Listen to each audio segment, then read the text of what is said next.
Hey everyone, in today's video, I'm going to show you how to create mockups in Chatgpt. First, open the browser and navigate to the Chatgpt website. Make sure to log in or sign up for your account. Here, you can add any image of your choice from your files.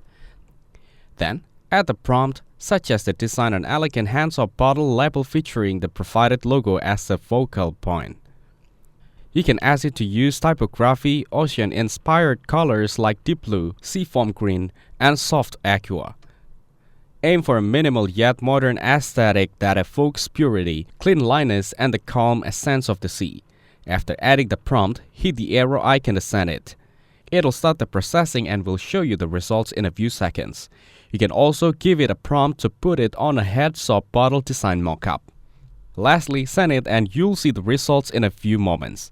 For more information, check out the links given in the description. Don't forget to like and subscribe to the channel. Thanks for watching. See you in the next one.